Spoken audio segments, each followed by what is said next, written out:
Bonjour à toutes et bonjour à tous. Merci d'être venus pour cette conférence qui est au cœur de l'actualité. Vous avez certainement vu qu'en début de semaine, la commissaire à l'environnement et au développement durable au niveau fédéral du Canada a pointé dans son rapport, le premier rapport, que le Canada est en retard en matière de lutte contre les changements climatiques. La réglementation n'est pas appliquée et les objectifs ne seront pas atteints. Donc on a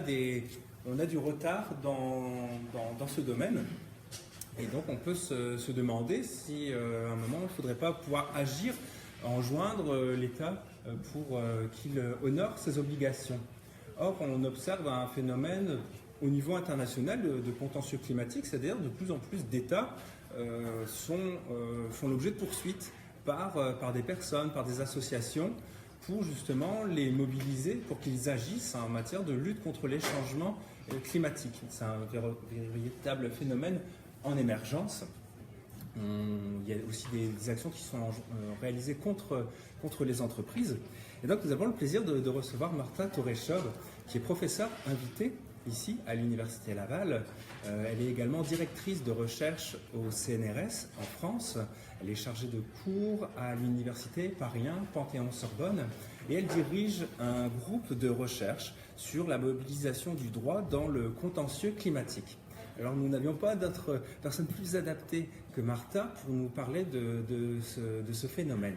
Donc dans un premier temps, Martha va nous présenter ce phénomène en émergence et puis nous aurons l'occasion ensuite d'échanger avec des questions. Je terminerai pour vous dire qu'en plus des personnes qui sont ici présentes dans cette salle, eh bien, nous avons des personnes qui nous suivent sur Facebook en live et qui pourront aussi poser des questions à l'issue de la présentation. Alors, merci encore pour votre présence. Merci Martha. Puis je te cède la parole. Merci Christophe. Bonjour à tous. C'est un plaisir d'être ici aujourd'hui et d'une manière plus générale, c'est un plaisir d'être ici en visiting à l'Université de Laval. J'ai été vraiment très très bien reçue. Et en plus, c'est un double plaisir de pouvoir vous présenter mes réflexions et mes observations par rapport à cette thématique qui est assez nouvelle et que j'ai le plaisir de pouvoir étudier dans les prochains mois à venir dans le cadre de plusieurs projets comme le professeur Krolik vient d'indiquer. Alors, en mode d'introduction, je voudrais dire que ce type de contentieux climatique, qui est donc un phénomène, comme je l'ai appelé, émergent et nouveau, est une manière d'indiquer que le droit,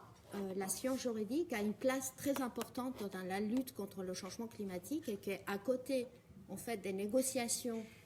internationales au niveau des conférences des parties, dans le cadre de la Convention cadre des Nations Unies pour le changement climatique, il y a aussi d'autres manières de mobiliser le droit et de faire que le droit puisse être utile à cette cause qui est la recherche d'une certaine justice climatique et donc de mobiliser le droit dans ce contentieux devant le juge. Alors, analyser aussi ce phénomène émergent permet de voir que la société civile au sens très très large, donc les ONG, mais aussi les individus de manière isolée, également même des collectifs à la fois semi-publics et publics, mais qui ne sont pas l'État, qui apparaissent à côté de l'État, donc face à l'État. Donc un terme des sociétés civiles très large qui a un rôle aussi très important et assez intéressant à observer. Également le rôle du juge, le rôle du prétoire, le rôle des tribunaux, des cours, qui prend une part extrêmement importante dans cette nouvelle dynamique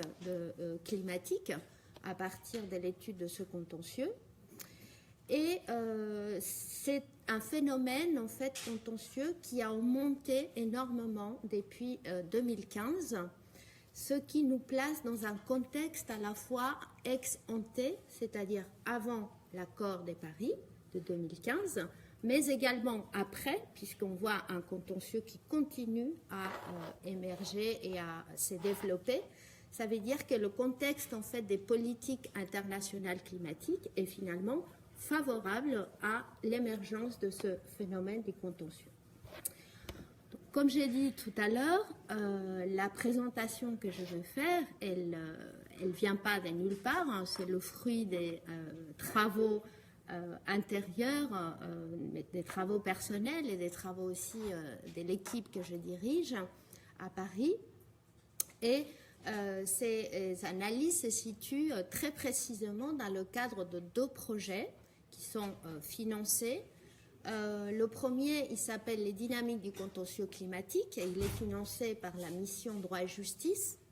qui est une institution rattachée à la fois en France, au ministère de la Justice et au CNRS, le Centre national de la recherche scientifique, et un deuxième projet de recherche que je co-dirige avec l'Université de Columbia à New York et qui s'appelle Climate Change Law and Green Pathways to a Transitional Society. Et donc, il y a un grand pan, un axe important dans ce projet sur le contentieux climatique. Et de la même manière, nous avons été invités, mon équipe et moi-même, à présenter les réflexions que je veux aujourd'hui vous exposer ici dans le cadre d'un side event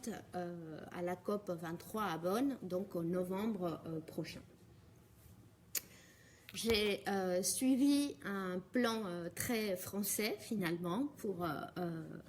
vous faire ma présentation, donc en 2 parties. Premièrement, je parlerai de ce contentieux émergent et dans une deuxième partie, je vous présenterai les apports au droit de ce contentieux et ensuite on ouvrira un temps pour des questions pour approfondir, si vous voulez, surtout la deuxième partie. Alors, c'est un contentieux effectivement émergent avec des affaires tout à fait emblématiques et très médiatisées parce qu'il y a un effet, en fait, boule de neige, une affaire en étant médiatisée amenée à une autre et les ONG connectées entre elles d'une manière assez intéressante d'un point de vue même de la sociologie du droit, se sont passés le mot pour utiliser à peu près les mêmes arguments juridiques et dans plusieurs pays qui a priori n'ont pas trop de connexions entre eux. Vous pouvez voir que la première des affaires elle a eu lieu aux Pays-Bas le 25 juin 2015 et il y a très vite une deuxième affaire au Pakistan alors que les Pays-Bas et le Pakistan en principe n'ont pas forcément des rapports a priori. Après, il y a une affaire en Belgique, 2016, une autre affaire aux États-Unis qui va être une très très longue affaire, je rentrerai tout à l'heure dans les détails, qui est l'affaire Juliana contre les États-Unis et qui va prendre toute l'année 2016 et une grande partie de 2017. Elle n'est pas du tout finie et c'est une affaire qui prendra en fait un changement des présidents. Elle a été initiée sous la présidence d'Obama et elle a été ensuite développée sous la présidence Trump. Et tout ça, évidemment, est reflété dans l'affaire elle-même, qui est une affaire complexe et passionnante. Et il y a des affaires plus récentes en Norvège,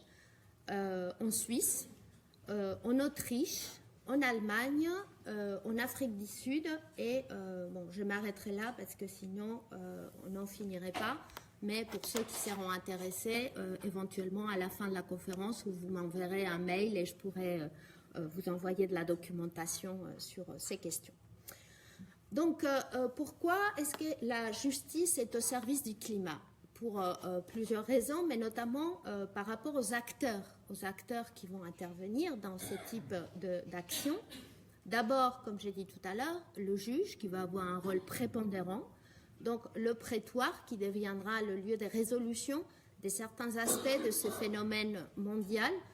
qui finalement est d'un côté un phénomène planétaire, mais qui va avoir des répercussions locales très très fortes. Donc c'est au niveau local finalement qu'il faut agir. Quand je dis local, c'est national et c'est quelque chose qui ne peut plus être résolu du coup seul au niveau international et au niveau de la diplomatie climatique internationale, mais également au niveau finalement national et des droits nationaux.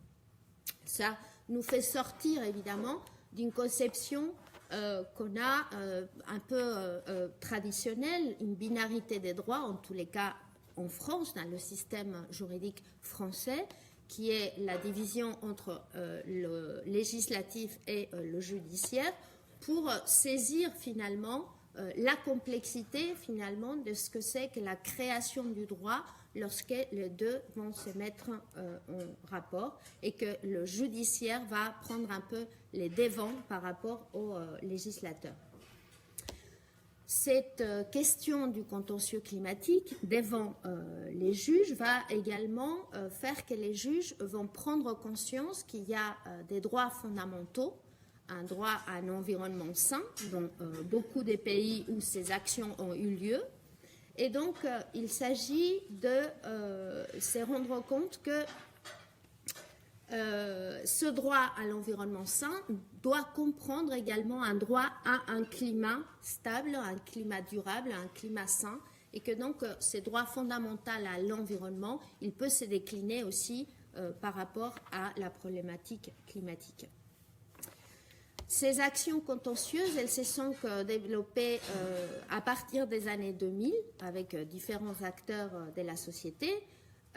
y compris des entreprises, des associations, y compris des villes également désormais, qui se sont mobilisées dans différents pays pour à la fois faire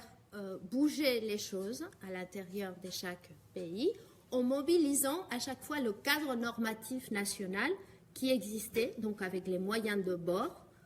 pour voir si avec ces dispositifs et ces outils juridiques qui existent déjà, il y a une manière de faire un peu avancer les choses pour que les juges prennent conscience que si le pouvoir législatif et le pouvoir politique ne peuvent pas tout faire, peut-être que le pouvoir judiciaire, d'une certaine manière, pourra faire des choses. Donc,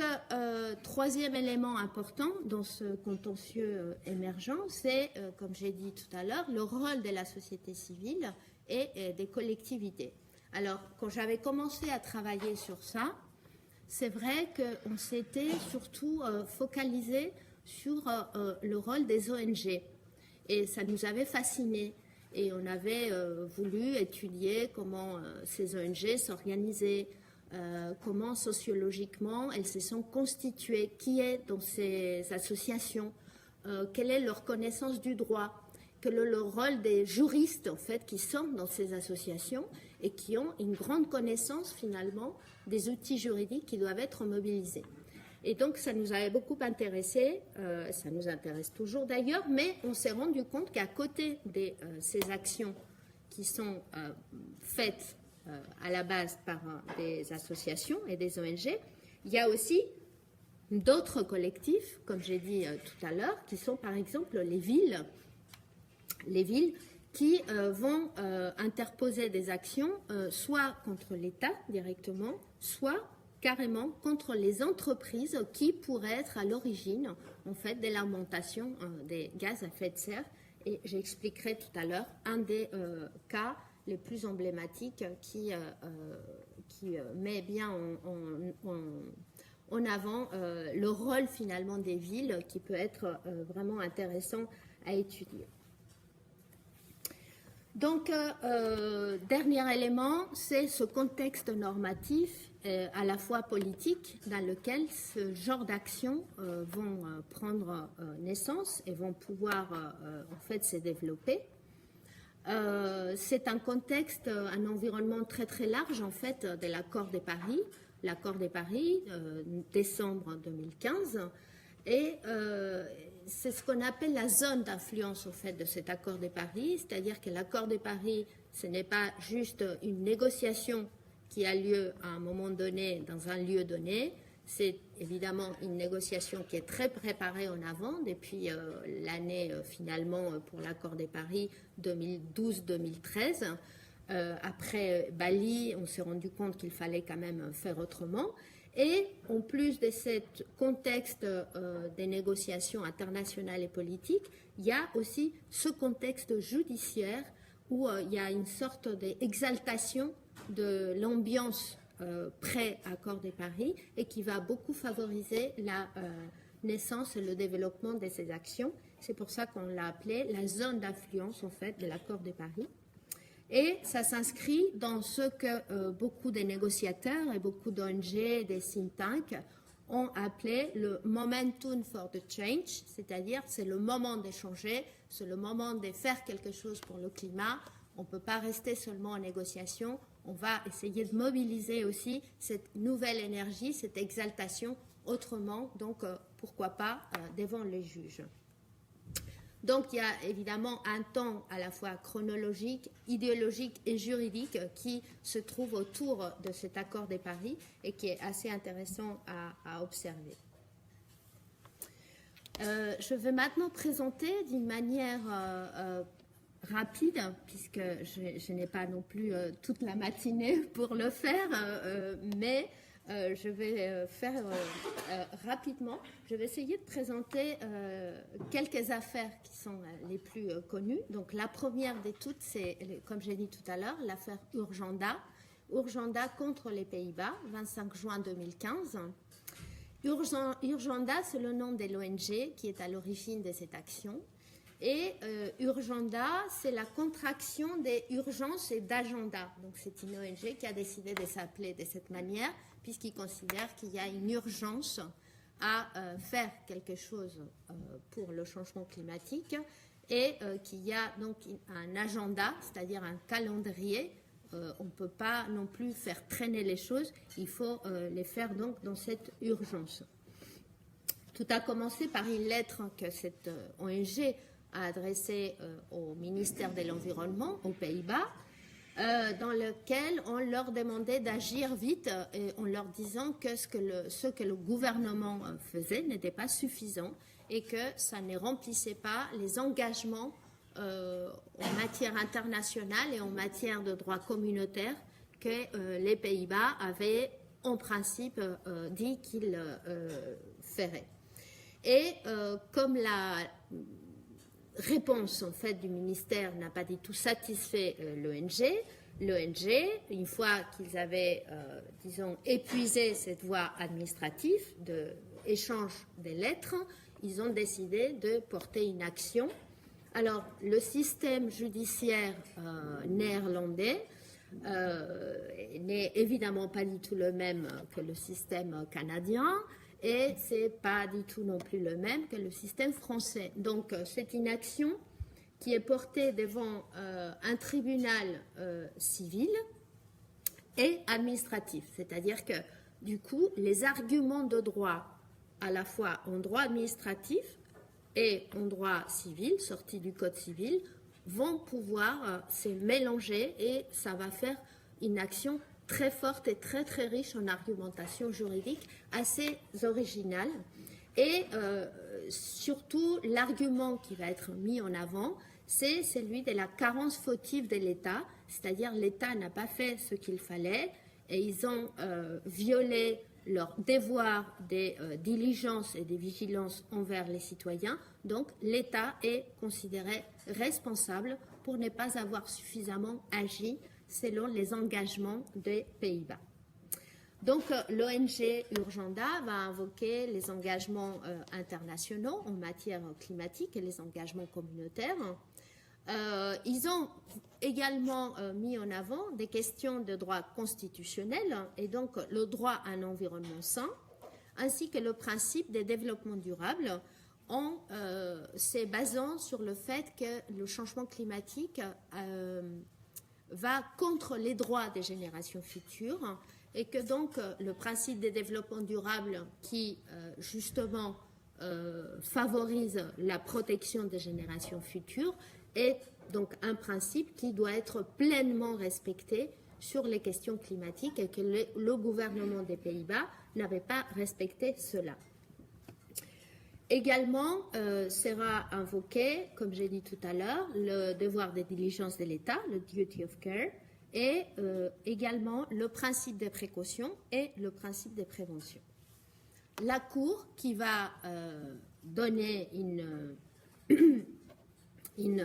va rendre une décision favorable à l'ONG et donc va considérer que l'État est responsable, c'est pour ça que cette affaire est considérée emblématique, va retenir ce devoir de diligence, ce duty of care, en expliquant que l'État doit prendre soin de ses citoyens, il ne peut pas les laisser périr, et ne peut pas les laisser courir un risque et être en danger. Il va retenir le principe des précautions. Alors, pour ceux qui le connaissent, je n'expliquerai pas en quoi il consiste, mais c'est quand même un principe qui est assez controversé, puisque c'est un principe qui met en avant l'existence d'incertitudes scientifiques concernant un phénomène. Et dans le cas du changement climatique, on sait bien qu'il y a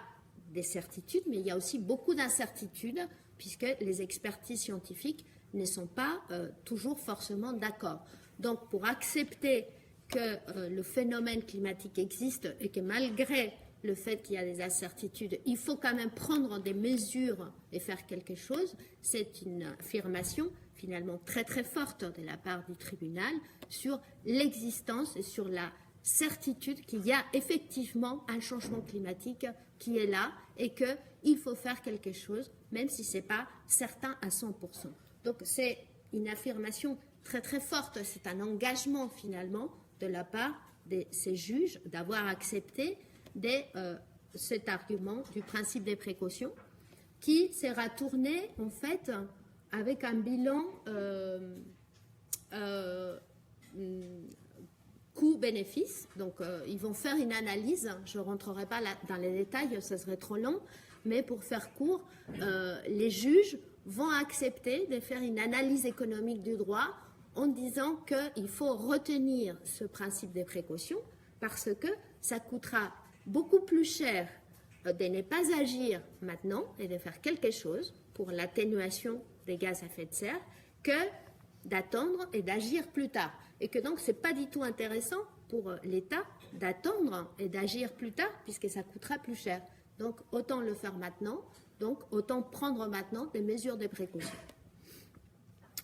Ils retiennent également, comme j'ai dit, le principe de développement durable au nom des générations futures, les engagements internationaux, donc même si c'est une action devant un juge national où on invoque le droit national néerlandais, on va quand même souligner le fait que les Pays-Bas ont des engagements sur la scène internationale et que ce sont des engagements qu'il faut honorer et qu'on ne peut pas avoir une politique d'un côté d'ouverture internationale et d'un autre côté, au niveau interne, de ne pas suivre ces engagements-là. Donc là aussi, il y a quand même une manière de se positionner de la part des juges qui est finalement extrêmement engagée. Et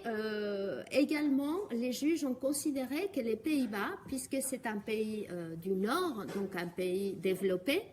ils ont aussi une obligation en tant que pays leader par rapport aux autres pays du monde qui sont des pays du Sud ou des pays pauvres et par conséquent qu'ils doivent montrer l'exemple et donc faire quelque chose. Et c'est par rapport à cette obligation des leaders, des pays leaders au niveau international que les juges ont considéré que l'État néerlandais devait s'engager et faire des actions. Alors ça, ce que je viens d'exposer là, c'est donc l'action, je dirais, prototype qui a ensuite inspiré plein d'autres actions en justice et qui était donc engagée par une ONG. Il y a aussi des exemples, c'est l'action qui a eu lieu au Pakistan le 4 septembre 2015 devant la Haute Cour de Lahore, qui est une action qui a été engagée par un individu tout seul. Donc il n'allait pas avec une association, une ONG qui l'appuyait, il est allé tout seul devant un juge pour faire un litige considéré d'intérêt public selon le droit pakistanais, pour contester également l'inaction de l'État et le retard et le manque de sérieux de la part du gouvernement fédéral et du gouvernement du Pendjab pour relever les défis liés au changement climatique. Et donc, cette personne extrêmement courageuse est allée, en se renseignant tout d'abord des moyens juridiques qu'il pouvait utiliser. Donc, très probablement, il avait une connaissance du droit quand même assez poussée. Et il a mis en avant également un certain nombre des droits constitutionnels, comme le droit à la vie, le droit à la dignité humaine, le droit à la propriété, le droit à l'information, tous de droits qui sont en fait recueillis dans la constitution du Pakistan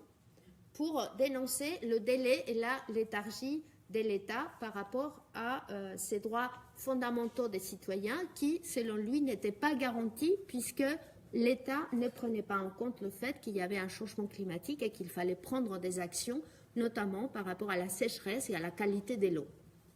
Donc, il est allé quand même des principes assez généraux, des principes fondamentaux de la Constitution, vers finalement des choses très concrètes qui, au jour le jour, dans la vie de tout le monde au Pakistan, pouvaient être des violations en fait de ces droits fondamentaux, comme le fait de ne plus avoir de l'eau potable ou le fait de ne plus avoir de l'eau du tout. Et il a eu gain de cause, et donc le tribunal de Lahore lui a donné raison, et l'État la Cour a statué avec deux affirmations fortes. La première, c'est celle de l'obligation pour les autorités de nommer une personne au sein de leur institution pour travailler étroitement avec le ministère sur le changement climatique, pour assurer la mise en œuvre d'un cadre véritablement protecteur des citoyens. Et le deuxième volet de la décision, c'est qu'il fallait constituer une commission sur le changement climatique. Bon, même si c'est un peu symbolique comme décision, en tous les cas, les juges ont entendu cette personne de Lahore, qui était en fait un paysan pakistanais, qui a eu le courage d'aller en justice pour la question climatique. Alors,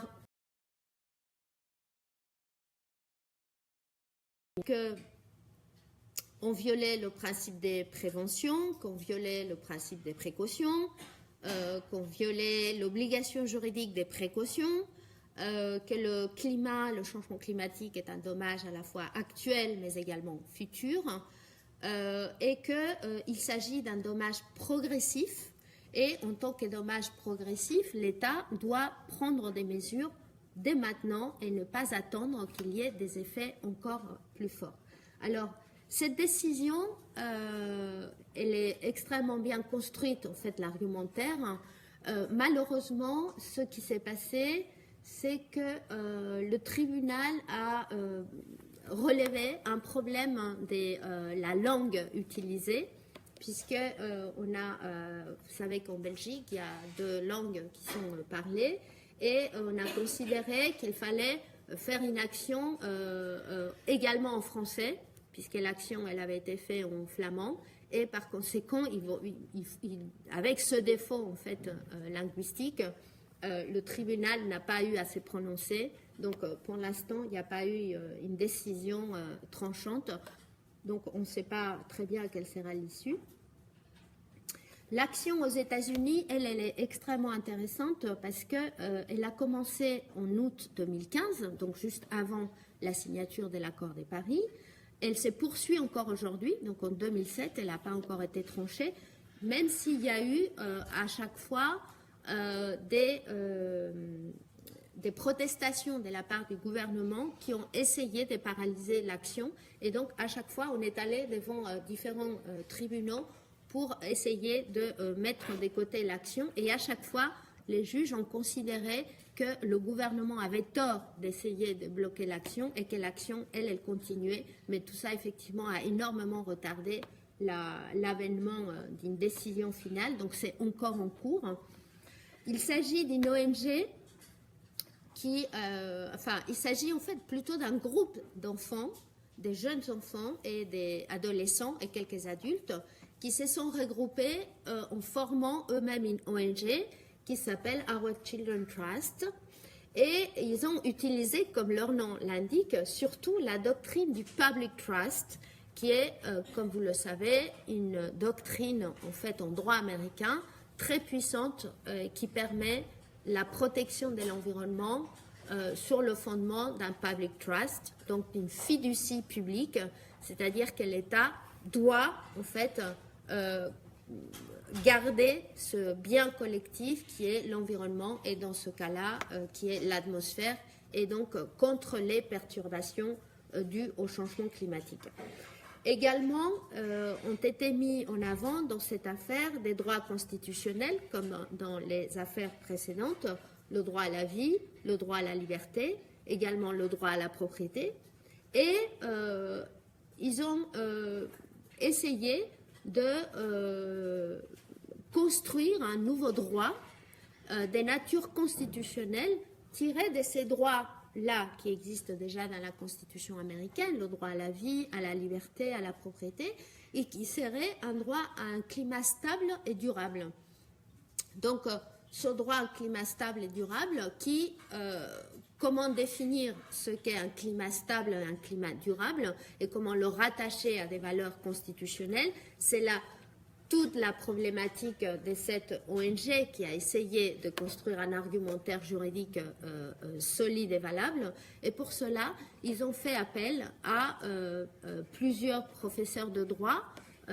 dispersés dans plusieurs universités américaines. Donc il y a une véritable mobilisation des universitaires américains dans cette action qui ont tous construit des amicus curiae et des amicus briefs pour venir à l'appui de cette action. Et donc, ils ont fait appel à des réputés environnementalistes, mais également à des spécialistes des droits constitutionnels et à des spécialistes également de la doctrine du public trust pour essayer de construire un argumentaire pouvant venir à l'appui de cette action. Alors ici, je vous ai mis un petit peu le détail de la chronologie de cette action qui, comme je l'ai dit, n'est pas du tout terminée, mais à chaque fois qu'il y a une requête qui a été introduite contre l'ONG pour que l'action ne prospère pas et ne puisse pas continuer, à chaque fois, le juge, ça a toujours été le même juge, Madame Coffin, et là, et le juge Aiken dans d'autres occasions, à chaque fois, on a essayé en fait de bloquer l'action et à chaque fois les juges ont considéré que l'action pouvait continuer. Donc c'est assez intéressant. Et à chaque fois, ce qu'on voulait trouver, c'était des défauts en fait juridiques, comme par exemple le fait qu'il ne pouvait pas y avoir un intérêt à agir de la part de ce groupement, de cette ONG. Et à chaque fois, il a fallu que ce groupement, cette ONG, prouve que si, qu'ils avaient un intérêt à agir, qu'il y avait un véritable préjudice, que c'est un préjudice généralisé, parce que c'est lié à des problèmes très concrets, un peu comme dans l'action du Pakistan, c'est-à-dire des questions d'accès à l'eau potable, des questions d'accès à l'alimentation, des problèmes de sécurité alimentaire, des problèmes même de sécurité personnelle avec la montée des eaux et les inondations, et les problèmes en fait de saccage lorsqu'il y a par exemple des ouragans et qu'il y a à ce moment-là des violences qui remontent dans certains quartiers qui sont très atteints par ce genre de phénomènes extrêmes. Donc une menace véritable dans des moyens de subsistance parce qu'il y a une véritable destruction des sources et des ressources également parce qu'il y a des maladies qui vont prospérer. Donc, violation du droit à la santé et destruction de l'habitation. Donc, vous voyez, c'est rattaché à des droits très concrets, rattaché à des effets du changement climatique extrêmement concrets. Et ce n'est pas seulement le danger très diffus qui, évidemment, souvent n'est même pas entendu par les juges parce que c'est trop abstrait. Et ici, ce qu'on a essayé de faire, c'est à chaque fois donner des exemples très précis, très concret, comme dans le cas pakistanais, des choses qui se passent réellement aux États-Unis et de la réelle mise en danger en fait, de la population face à cela. Dans cette affaire, ce qui est très intéressant aussi, et je finirai par là les exemples, c'est l'appréciation du lien des causalités, c'est-à-dire le lien fondamental qu'il faut faire entre l'émission des gaz à effet de serre et le fait qu'il y a un changement climatique. Et donc ce lien des causes à effet qui a toujours été un blocage dans toutes les actions en justice qui ont essayé de se développer avant 2015, ici, il va être présenté de sorte qu'il puisse être apprécié d'une manière souple, comme dans l'affaire des Pays-Bas, où les juges, finalement, ont considéré que le lien des causalités,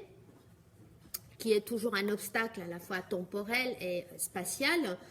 pouvait être dépassé parce qu'il y a une réelle violation des droits concrets précis, des droits constitutionnels, et que donc l'établissement d'un lien des causalités stricto sensu n'est pas forcément nécessaire parce qu'on peut déjà apprécier qu'il y a une véritable violation de ces droits qui existent bel et bien par rapport à des phénomènes qui ont lieu conséquence du changement climatique. Je finirai par l'action contre les entreprises, puisque j'avais promis que j'allais parler de ça également, et donc pas seulement contre l'État, mais également contre les entreprises. Alors c'est assez nouveau, et c'est une action qui vient du fait que plusieurs villes californiennes, je crois que 37 villes à peu près en Californie, ont refusé de payer les dommages qui pouvaient venir dans le futur par la montée des eaux. C'est-à-dire qu'on avait fait des scénarios pour voir dans la région et dans l'État de Californie comment ça allait se passer d'ici quelques mois, d'ici quelques années, avec la montée des eaux qui est bien et là déjà en cours. Et les villes, elles ne veulent pas payer aux gens les dommages qu'on va leur demander, qu'on est déjà en train de leur demander. Et ils considèrent que ce n'est pas à elles de payer ces dommages-intérêts et que c'est à ceux qui sont à l'origine de l'émission d'un trop de carbone et trop de gaz à effet de serre, donc les entreprises. Et du coup, elles se sont réunies pour monter une action en accusant un certain nombre d'entreprises, ce qu'on appelle le Carbon Majors, donc ExxonMobil, Shell et d'autres entreprises qui sont connues pour leurs activités liées à l'émission de carbone, en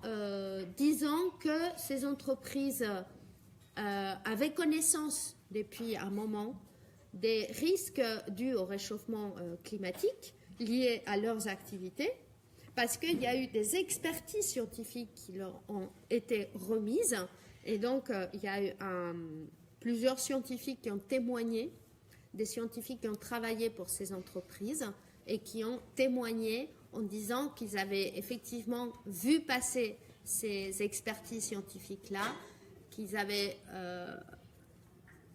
informé leurs entreprises que ces expertises-là existaient, et les entreprises ont ignoré ces expertises-là et ont continué à développer leurs activités.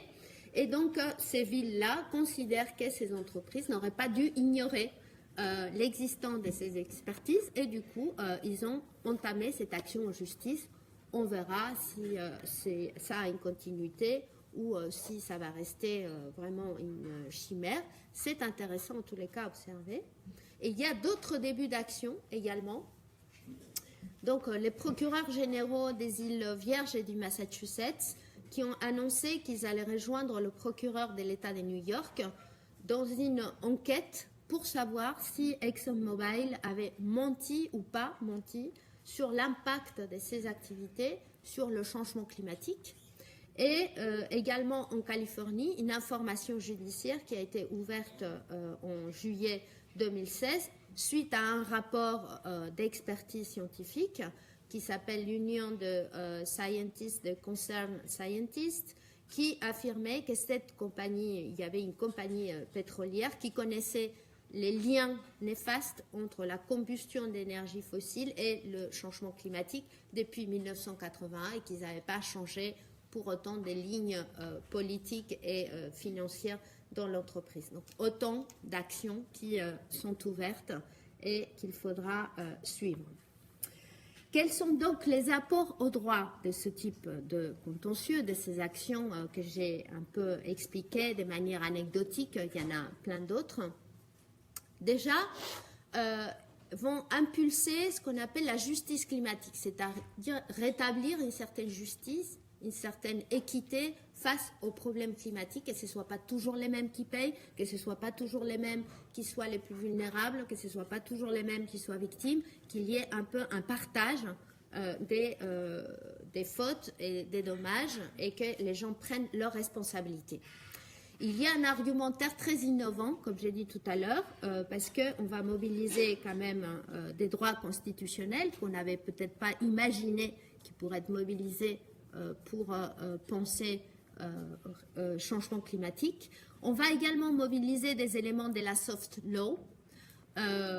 comme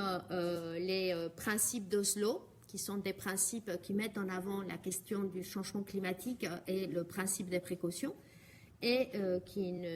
sont considérés donc de la loi souple, en fait, du droit souple, mais on voit qu'il peut y avoir une porosité normative entre la hard law et la soft law, donc c'est assez intéressant à observer. On voit qu'en droit de la preuve, la question du lien de causalité peut évoluer et peut devenir plus souple. C'est quelque chose qui est également intéressant à suivre. La grande importance, évidemment, des connaissances scientifiques pour les juristes qui sont à l'origine de ces actions. Donc, ça veut dire que désormais, le droit et ceux qui s'intéressent au droit du changement climatique ne peuvent pas ignorer l'état de la science et de la connaissance scientifique, puisque pour appuyer ces actions et pour les faire évoluer, et pour construire les argumentaires, il faut vraiment être très au courant et très au fait de ce qui se fait en matière scientifique. Donc, il faut vraiment travailler avec eux et suivre bien la littérature scientifique. Donc, ça a une place de plus en plus importante, la connaissance scientifique, dans ce type d'action. Et aussi, le fait qu'il y a une internormativité intéressante, également assez riche, puisqu'on articule droit international, droit régional, c'est-à-dire droit communautaire pour nous en Europe, dans l'Union européenne, droit national. À l'intérieur du droit national, il y a du droit civil, du droit administratif, du droit constitutionnel. Donc, tout ça, c'est assez intéressant comme ensemble. Et du coup, il y a une plus-value en termes de droit par rapport à ce contentieux qui existe aussi dans d'autres types de contentieux, par exemple dans les contentieux sur l'amiante, on l'avait déjà vu apparaître, dans le contentieux sur le tabac, dans le contentieux maintenant qui est assez puissant en France sur les pesticides, mais dans ce contentieux climatique-là, on voit qu'il y a une véritable plus-value en termes de droit, donc un apport vraiment concret, avec une manière d'interpréter en fait le droit constitutionnel, les droits fondamentaux qui est assez original et qui fait émerger des droits nouveaux, le droit à un climat durable et stable, qui est un droit qui n'existait pas auparavant. Et on voit à côté de ça la mobilisation des figures classiques du droit, comme le devoir de diligence, le duty of care, et comme les doctrines traditionnelles en droit américain, la public trust doctrine, qui est donc une doctrine qui semble assez intéressante à explorer. Et en France, on pourrait faire le parallèle avec la question de la fiducie, donc autant des pistes qui sont ouvertes. Donc, quels enseignements, pour conclure ce contentieux, peut nous apporter ? Un renforcement du droit constitutionnel, c'est évident. S'il n'y a pas un droit constitutionnel fort, il n'y aura pas d'action en justice climatique. Donc ça, c'est à la fois un levier, mais c'est également une limite. C'est un constat en tous les cas. L'importance de l'articulation entre différents systèmes normatifs. Le fait que la jurisprudence dans un système, par exemple, comme le droit français, où il y a une forte division des sources du droit, la jurisprudence n'est pas vraiment considérée comme une source de droit. Est-ce qu'elle pourrait devenir une source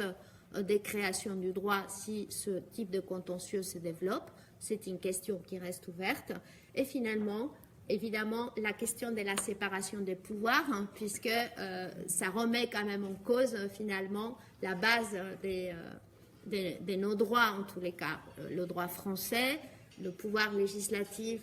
judiciaire, exécutif. Ici se trouve un tout petit peu chamboulé, donc c'est quand même un phénomène qui est très intéressant à suivre. Voilà.